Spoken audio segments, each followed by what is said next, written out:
All right, so part two about me. So as I was continuing from the story on what I was explaining to you guys about my dad's side, yeah, he's a descendant of mestizos with what's that called, with Garifuna mestizo people, because my dad, he got a little bit of Garifuna blood because of his grandfather. So my dad's grandfather was a Garifuna man, which is basically my grandma's father, because my grandma, she's technically half Garifuna, half black, but of course with the descendants of those that speak the African tongue with the Arawak Indian type of stuff. For those that know the history of the Garifuna people, from the whole settlement from like November 19th or some shit like that. But other than that, yeah, so my grandma, she's a mulatta. She's half black and half white Honduran, while my dad's father is a dude from Belize of mestizo descent, but his descendants came from Mexico. Okay, so I got a little bit of Mexican blood when it comes to it, but culturally I identify more with Belizean people because the Mexican culture and whatnot is not technically present when I was growing up. Okay, so the only thing that was present is a small amount of the food, but I don't know what the fuck was pozole or menudo or none of that. So there's no Mexico present too much on the culture for me to know what those foods were until I recently moved over to Las Vegas back in 2013, and I started getting to know more about the Mexican culture of certain foods and stuff. But I still don't know too much about Mexico's history and everything like that. But that's from my grandfather.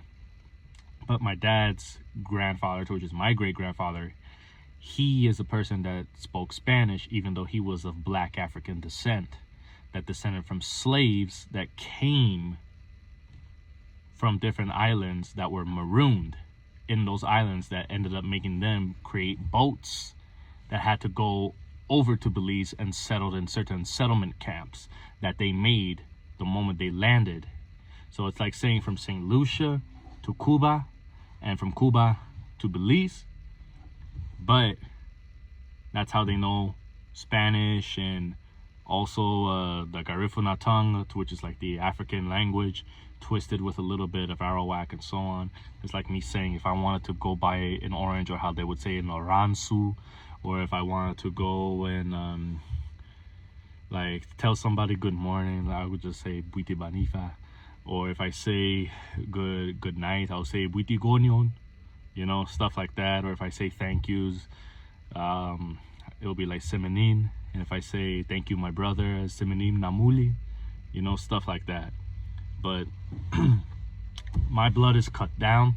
If I had to go into blackness, like how a lot of people say, I'm only 1/8. My dad's a quarter, so he's 25%. I'm 12.5%. My grandma, she's 50% when it comes to the Garifuna blood. But a lot of dumbasses in America don't know shit because they're retarded, because they're that stupid, because they only think that blacks come only from America only, when there's different fucking diasporas in population. Genetics play a role in everything in the fucking Caribbean and Central America. For people to get technical on the most Spanish speaking black people, it would be like in Panama down to when it comes to Central America currently. When it comes to South America, it's Brazil, but they speak Portuguese. So if you want to go to the most place that have blacks that speak Portuguese, Brazil, hands down. But other than that, yeah.